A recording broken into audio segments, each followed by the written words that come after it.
Welcome back to the Daily Drum on WHUR 96.3 HD2 and Sirius XM Channel 141. I'm Harold Fisher. I apologize. Believe me. Oh, believe me, I do. I apologize. Honest and true. Because I knew I was wrong. So I say. Yes, I apologize. I'm sorry. My bad.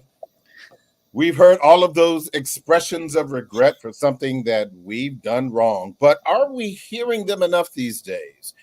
When it comes to work, family, or our romantic, intimate relationships, are people finding it hard to do? Well, tonight we are talking about apologizing, how, when, even if to do it, and the impact on our relationships. My guests are psychotherapist Dr. Carol Ann Trotman, Tariq Omari Walton, marriage and family therapist, Charlotte Avery, family strategist and author of the book 40-Day Tone of Voice, Tone Down, Transform Your Relationships One Octave at a Time, and Dr. Avis Jones DeWeaver, political and social commentator. Thank you all so much for joining this really important conversation. Thank you for having us. Yeah. Absolutely. And I just wanted to throw her under the bus. Avis was late. So, Avis, you have something to say? I apologize. Okay, there we go. Love it. I didn't say it as well as Anita Baker, but you know. Right, I was going to say, you can sing it if you want. We'll listen. Let me share this with you briefly. 25% of Americans apologize for something outside of their control at least once a day. 4 in 10 Gen Zers and only 10% of baby boomers apologize for things out of their control. And listen, check this out. Younger adults are more likely to find it more empathetic than annoying when someone apologizes. And a 2021 study by the National Institutes of Health says there's evidence that apologies promote forgiveness by communicating relationship value. Let me start with you, Dr. Trotman.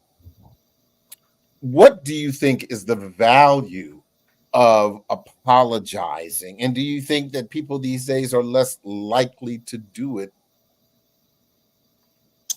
The value of apologizing, if you are actually valuing that relationship, then that is an amazing repair attempt that most people, it takes down people's guards, right? So even if defenses are up, an apology can take down people's guards. And I think that shows that you're valuing the other person, valuing the relationship.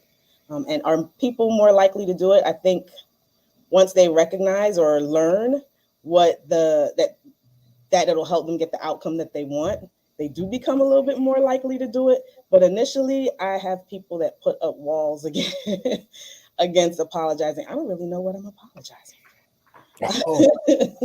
Yeah, the old, well, I'm really sorry that you feel that way. Exactly. Well, that's the thing about it. It's usually not about feelings, though. And that's why people have a hard time apologizing, because they don't know why they're apologizing. Typically, people want you to apologize because they believe you're wrong for something. But if you don't believe you're wrong, why are you going to apologize? It's a difference in perspective. So when you actually get to the feelings of it, I'm apologizing because it impacted you this way. Oh, okay, that makes sense to me.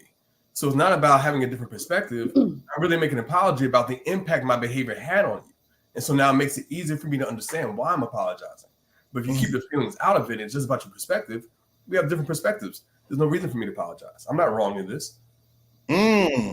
So, Charlotte, one of the reasons why I brought you on was, we often talk about, family and your Brady Bunch plus one number of children. But, you wrote this book, and I'm really fascinated by the whole thing, because you used to be a yeller. You admit that when you were upset, you were yelling at people. And when I asked you about it, you said apologizing was the first issue. Talk to me briefly about that. Right. So when I wrote the 40-day tone of voice tone down, it actually wasn't even supposed to be a book. It was really something that I did on Facebook because I became aware of my behavior, and I have this whole like apology report card because I think everybody should strive for straight A's in apology, but we'll talk about that later. But I realized that the only woman who was being a home wrecker in my house was me, and I was doing it with my tone of voice, with my body language, and all the things. And of course, I have 7 children. My husband is amazing.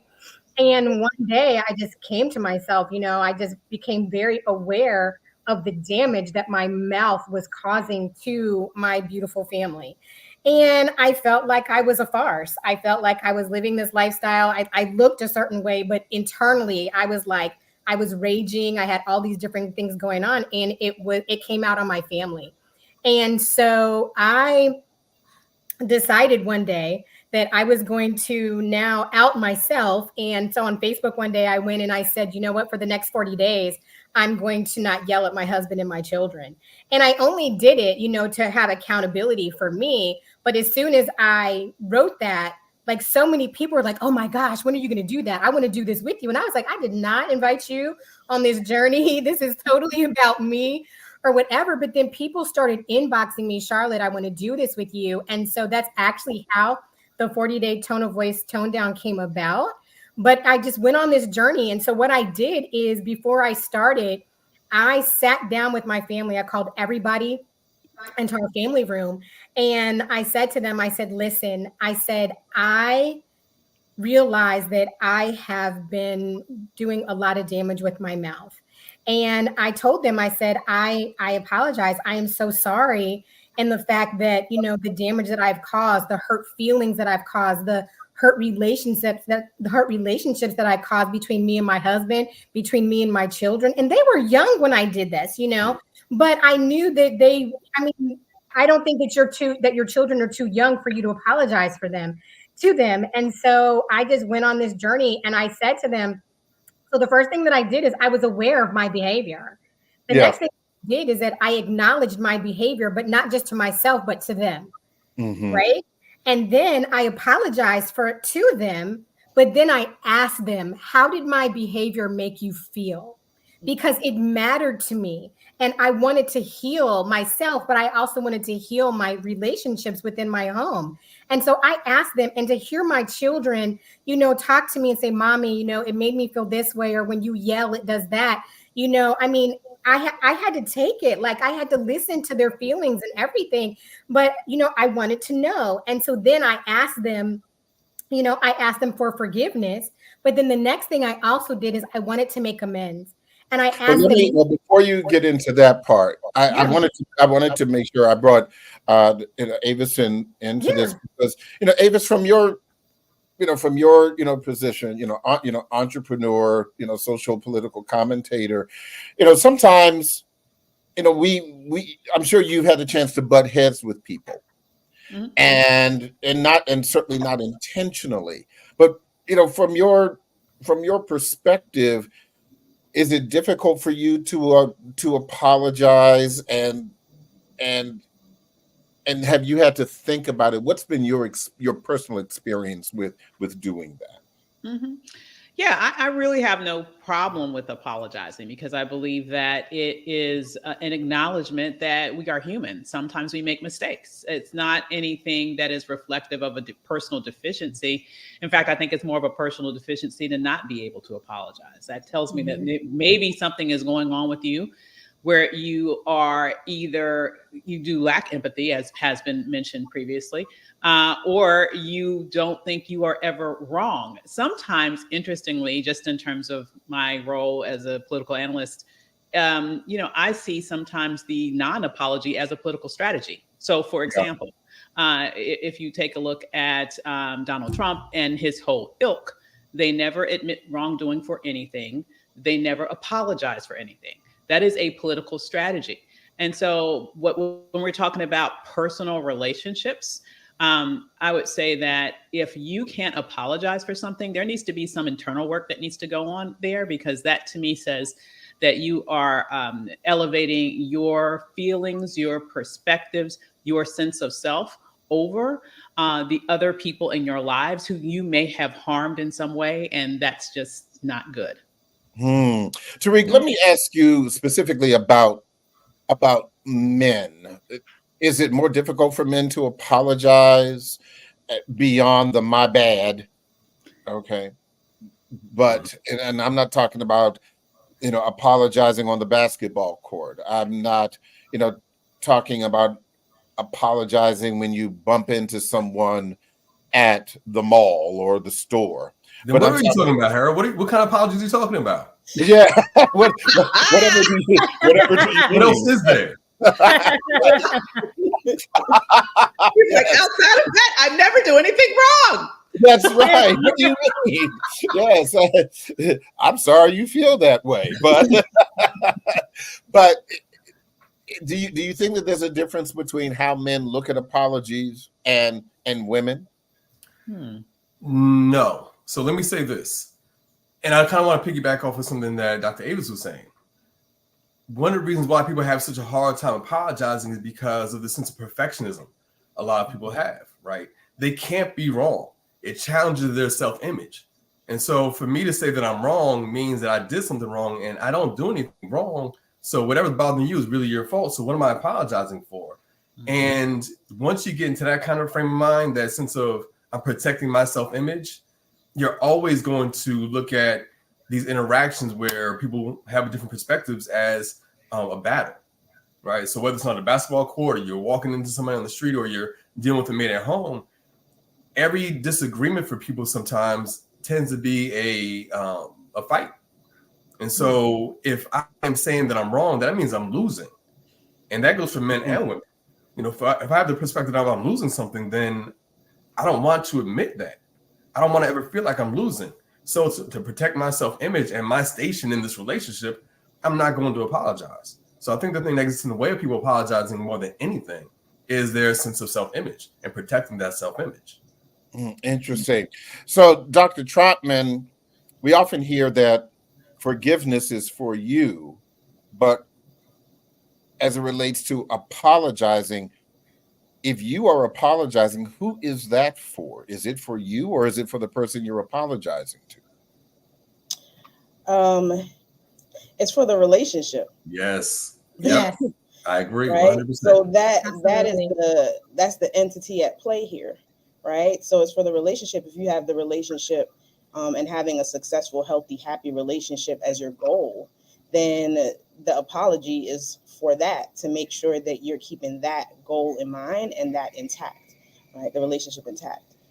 So yeah, that's how I feel about that. Interesting. I only have a minute left before the break, and I know we are going to lose Dr. Avis, but I'll ask your opinion again, Dr. Avis. What do you think is the best way to apologize to a loved one or someone with whom you have an intimate relationship? And we'll talk to the other folks about that on the other side.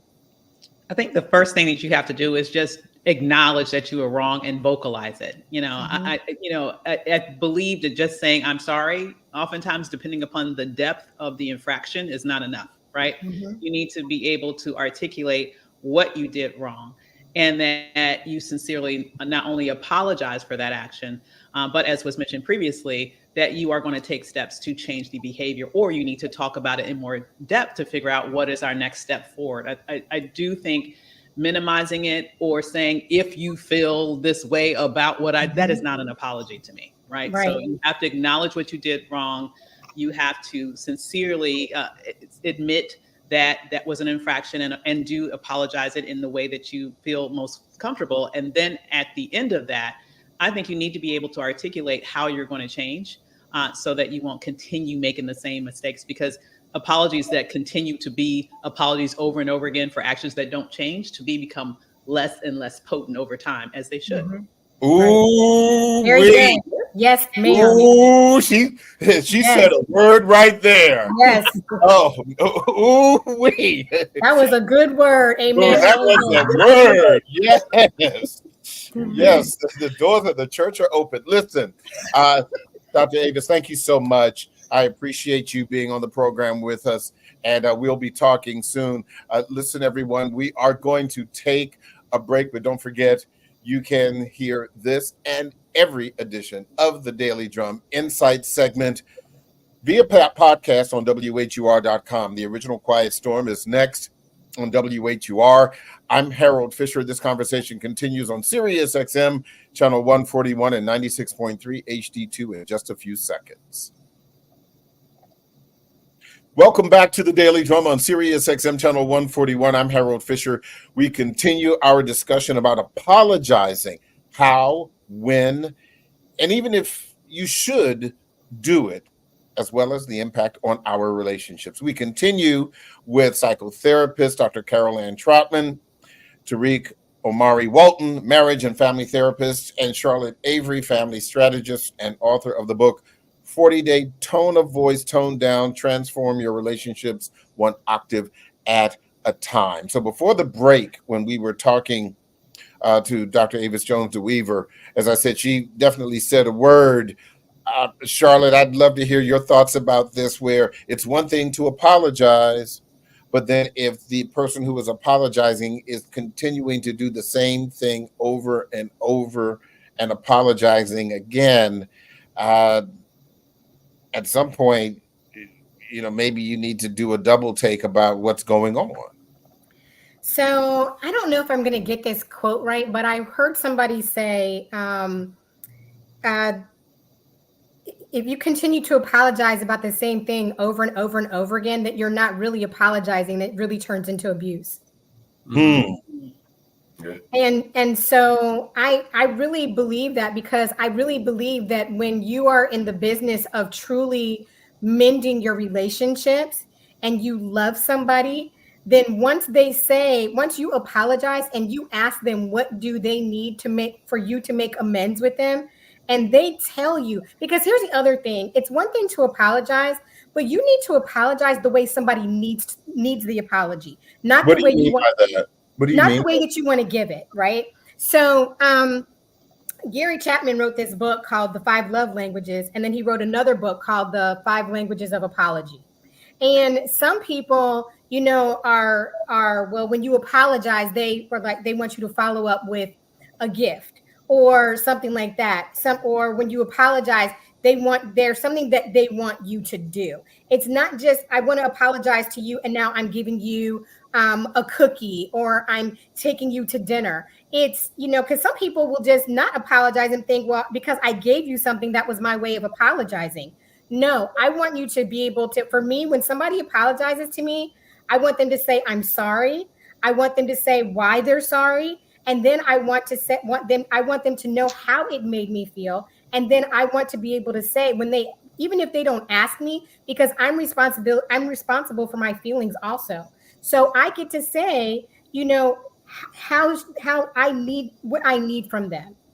If that means, like, if my husband were doing something crazy and I'm like, listen, Roderick, I need you to, I don't want you to keep telling me you're going to clean your side of the room, sir. I need you to actually clean it. Mm-hmm. Yeah. You know what I'm saying? So there's something that somebody else may need from you once you apologize. It can't just be, well, because I need apology this way, that I'm going to give the apology back the same way that I want it.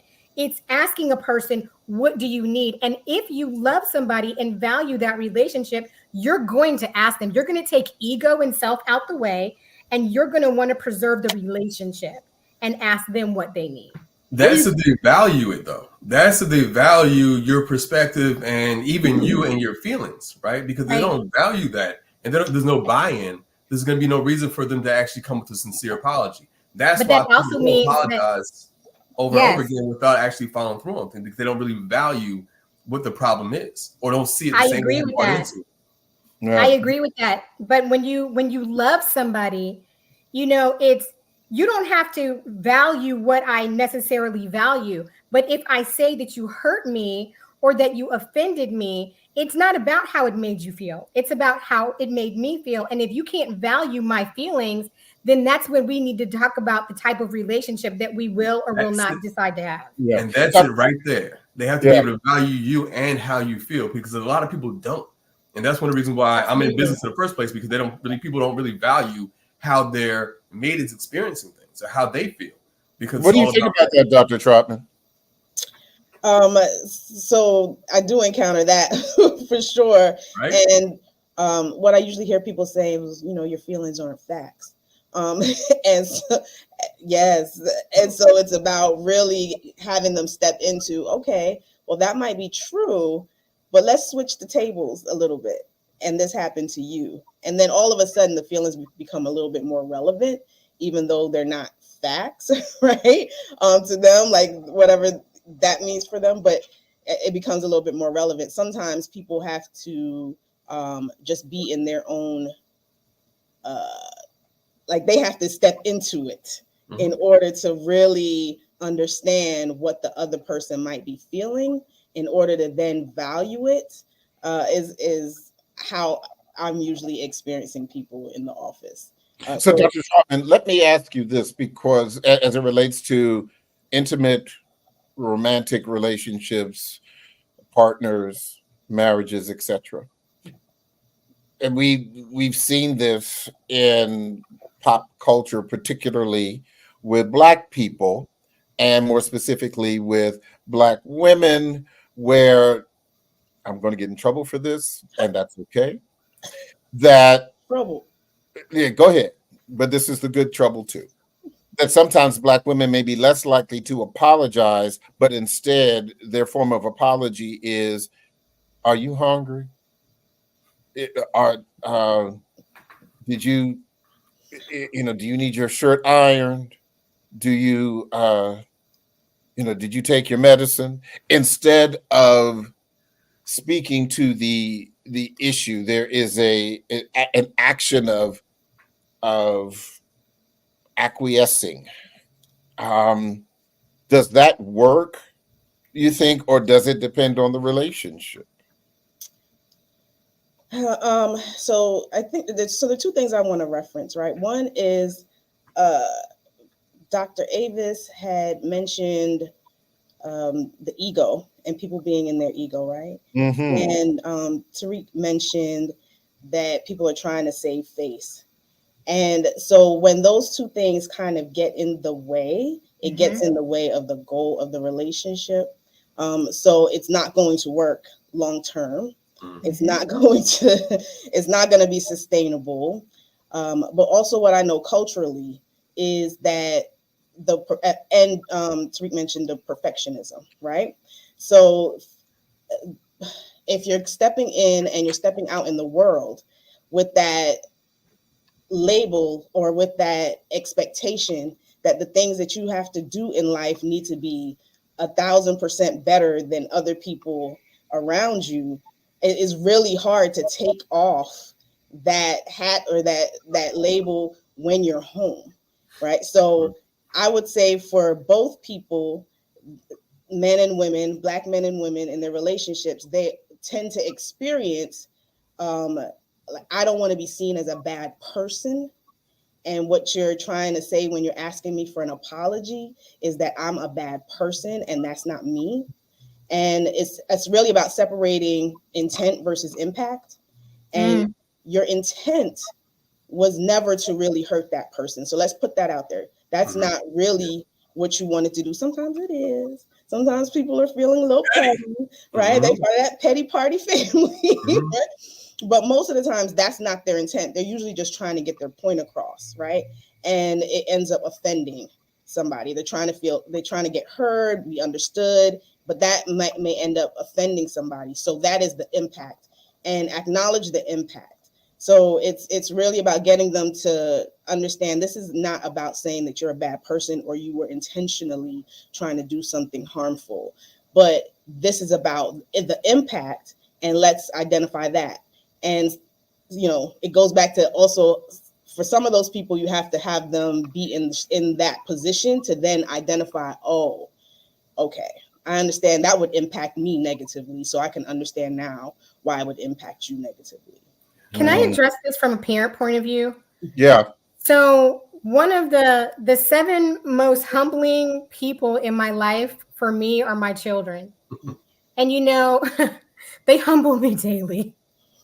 And they don't care that I was Virginia Mother of the Year. They don't care any of that. They're like, girlfriend, I don't care. You're my mom, whatever, right? Your children will humble you really quick. Your children will make you see your imperfections and inadequacies really, really quick. And if you're a type A person like I am, it can be real, like, it can like get your ego really, really bad, right? But let me just say this. I think that when, and it's not even I think, I know this. I know that when you are a person who values your relationships, I don't care how big and inflated your ego might be. When it truly comes to the people who you truly love, because let's not talk about all the other people out in the world. When it comes to people who you are in true relationship with, then I believe that you truly will be willing to do the work of apology. And let me tell you something. When I was going through the 40-day tone of voice tone down, I gave my children permission. They were my accountability. I gave them permission to come to me and say, Mom, you're raising your voice. Mom, it's not, because we had ground rules. Mom, it's not an emergency. Why are you yelling? Mom, when you yelled, it made me feel this way. And I gave them pieces of paper so that they could write me tone of voice, tone down tickets. I kid you not. Oh. I kid you not. I gave them permission to do that because I really wanted to get myself under control. And I loved them so much that I did not want to damage them any further. And the reality of it is that as parents, we can't be, and I'm a Gen Xer. So I was raised in the children be seen, not heard. I was raised by parents who were like, apology, what? Even though my mom was amazing at apologizing. But a lot of our baby boomer parents, they were not like apology artists, okay? They were like, I'm not apologizing for that, whatever, but you can't be like that. You cannot disregard the feelings of your children, your spouse, the people that you love and hold dear, no matter how young or old they are, because then your relationships are going to be damaged long down the road before they graduate from high school, before they graduate from college. And my thing for me was, what kind of people do I want to raise? And how do I want my children to interact with me once they leave, once they're out of the house, once they go to college and all the different things? And man, I'm telling you, I had to check myself often. And I give my children permission to appropriately check. Yes. Yeah, I just want to jump in there too, because one of the things I think you're seeing in terms of Black women, they've done research on this. Black women support more people outside themselves than any other ethnicity or gender, right? So with all the work, with all the stress that they're under, for them to, and I think this is what gets in the way of their apology sometimes, when people say that, okay, you did something wrong or you're not doing enough, it's like a hit. It's like, hold on, I'm doing all of this and it's not enough. And it's hard for them sometimes to admit that what they're doing may be impacting somebody unintentionally the wrong way. But it's because of how much that Black women do, how much Black women contribute to the lives of other people. And to think for a second that, oh, I might have harmed somebody in doing this, it can take a lot out of them to admit that. So let me ask you this, Tariq, because I think this is really important. And I think just as there are levels of offense, there are levels of apology in your intimate relationship. And again, I'm not talking about your wife calling you and saying, oh, can you bring my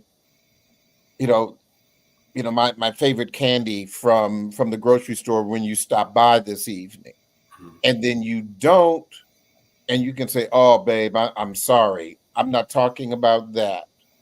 But I am talking about an offense that if you do not apologize, and I don't know what it is, and I'm not talking, and again, I'm not talking about something that is, that you would, even, and maybe this is just a horrible example where, you get so mad that you push her, and I'm not talking about you, I'm talking about anyone. I'm talking about something in the middle where, like Charlotte was saying, you're doing something for the house, and then she comes and she interrupts you, and you snap at her, and you know, as it is coming out of your mouth, the back of your brain is saying, dude, what are you doing? And why are you talking to your wife like that? Why are you talking to the love of your life, your queen, your sun, your moon, the whole bit? You know, what do you think is an appropriate apology? This is something for men, where it works, where it is sincere. How should it look short of you going to Tiffany's? Go to Tiffany's. Just joking. Yes. There you go. Just go ahead and do it. Just go ahead and do Tiffany's. I get it. The thing with apologies, and I think this has already been said, is that what happens in a moment is just the beginning. So if I were to snap at my wife when something happens, she's arachnophobic. So if she sees a spider and she wants me to kill it instantly, and I'm like, I can't get to it right now. You know, if I snap in that moment and I see her kind of pull back, I recognize, okay, I might have stepped over the line with my reaction. So what do I do here? And the first thing is to understand the impact my behavior had on her.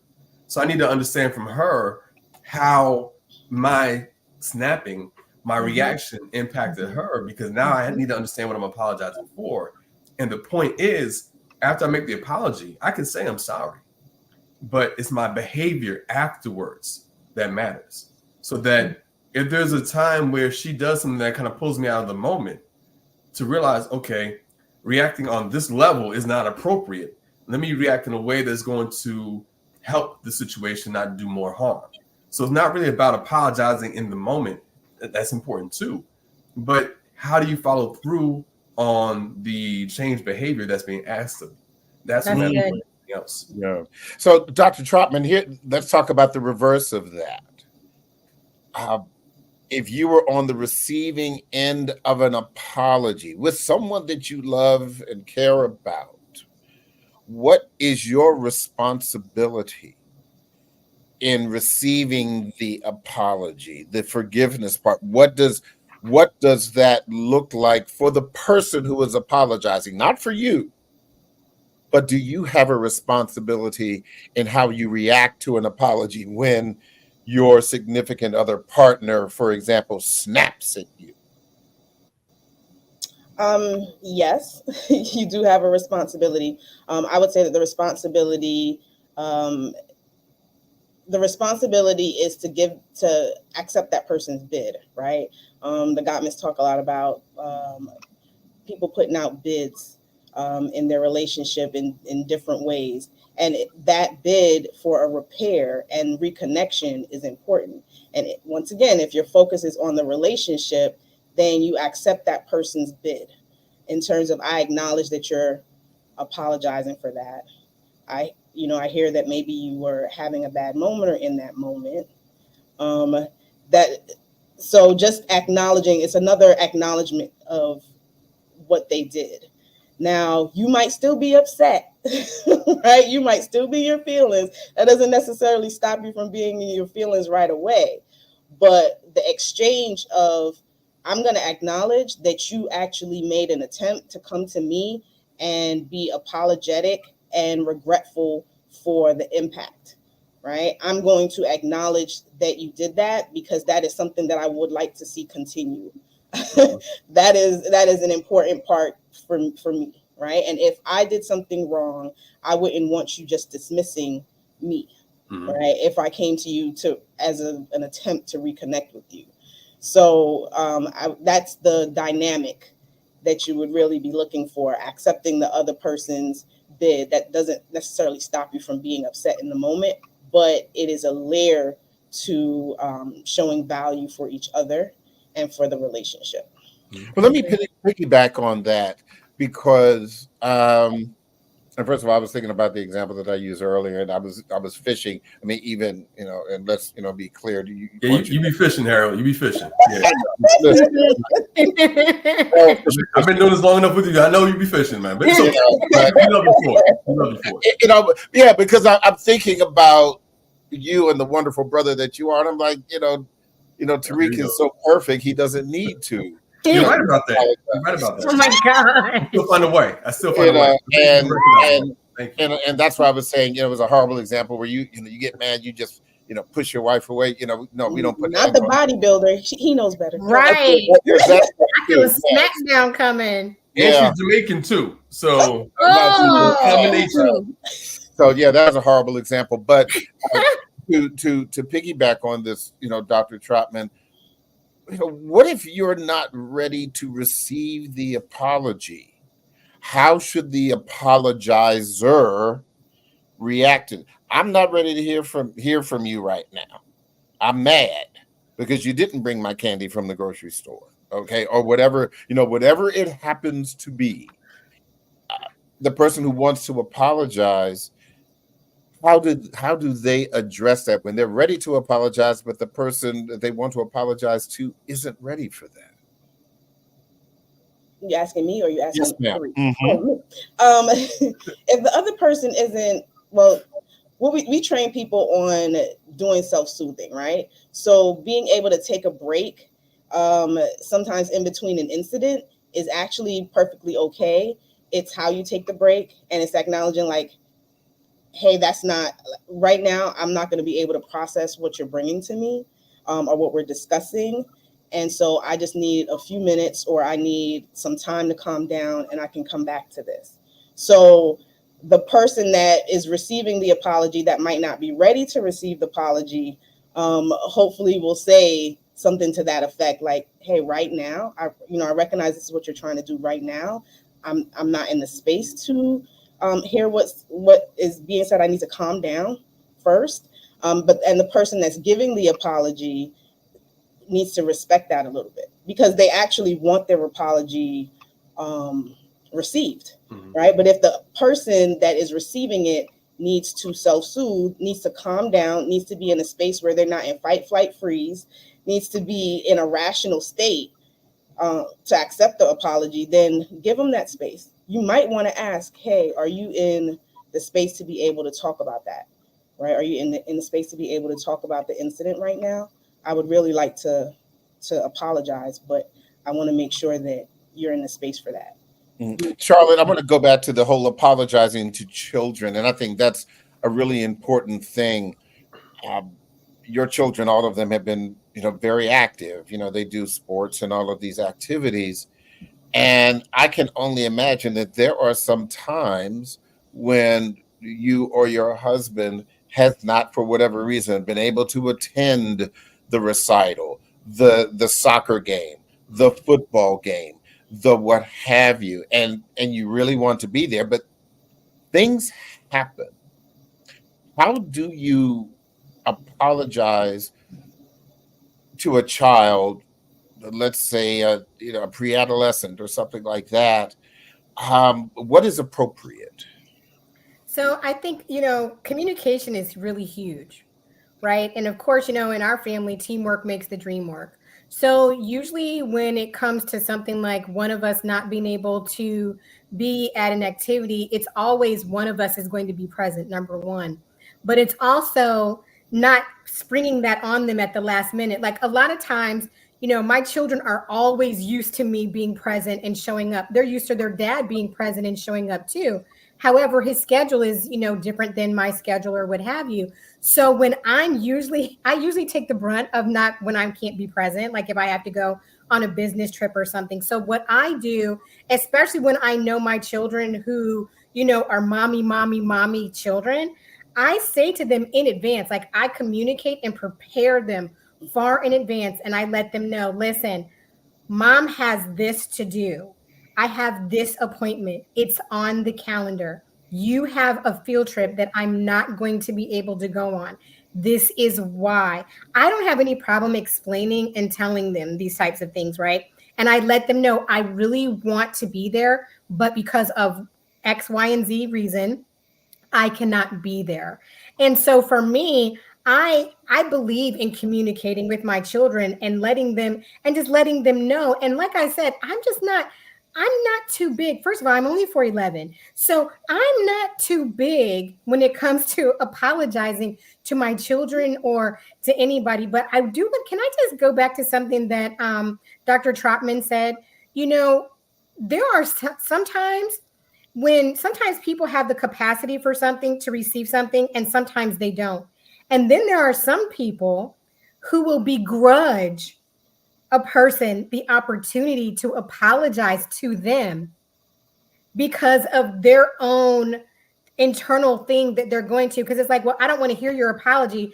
And the reason why I don't want to hear it is because you're not going to tell the person this, but you're really trying to punish the person who wanted to apologize to you. So now you're not even giving them the opportunity or the space to do it because you're like, oh, well, I'm just going to just punish you. Well, actually, at the end of the day, are you really punishing that person? Or are you punishing yourself? Because it just takes a lot of energy. Who has that kind of energy? Yeah, the petty. Life is too short for that. A lot of energy. Being petty does. Yes. Yeah. Yes. I mean, petty is real. Petty Paul, petty whoever. But I mean, it takes a lot of energy. And by then, now you wonder why you have like health issues and things of that nature and a bunch of wrinkles and gray hair, only because you decided to be the person who didn't want to accept the apology from somebody who actually really loved you enough and valued you enough to come and apologize. And so at the point that I want to apologize to somebody, but you don't want to receive it, that no longer becomes an issue of me. That becomes an issue that you need to work out and deal with yourself and your own self-awareness and your own emotional intelligence. Yeah. So remember too, when we talk about forgiveness is actually choosing to no longer be angry about something, right? Right. And some people don't want to stop being angry. They want to hold on to the anger. They do want to punish other people. Right. So that's part of it. And for some people, when it comes to forgiveness, it's a process. So if you're apologizing for something that you did, that someone brought to your attention, it may not happen instantly that they're instantly forgiving of you, right? It's a process for people to let go of the anger. And that can only happen by watching your change behavior. So it's a process for both people. You're making an apology now, so that means that you're going to do something different in the future. I'm saying I'm going to forgive you, which means me letting go of the anger based off of what you're showing me. So it's all a process. And I will say that having been a person who has apologized, when have I? Oh, let me tell you, man. When did you start doing that? When? And shoot, you should have seen this letter. You should have seen this letter that I wrote. And you know, I like a word or two. But however you do it, whether you write it down, whether it's a phone call. I don't do text apologies. I think that's just me. But I will just say that for me, if you apologize to someone who is genuinely accepting of that, the load that is lifted when you do that is equal to genuinely forgiving someone who has wronged you. If that person comes to you and says, look, I'm really, really sorry, and I'm like, I forgive you. It's okay. And we will move on, and please fix me a sandwich. But, or go to Tiffany's or whatever it is. Listen, thank you all. I'm always down for Tiffany's. Yeah, you're always down for Tiffany's. Listen, thank you all so very, very much for sharing in this important conversation. Serious, good to joke about it, but hopefully we gave some of our listeners an opportunity for something to consider. So again, thank you all so much. I appreciate your time. Thank you. Thank you for having me. That is the Daily Drum for this Friday, October 25th. For News Director Renee Nash, reporters Millette Green and Bramante Bryant, I'm Harold Fisher. Good night and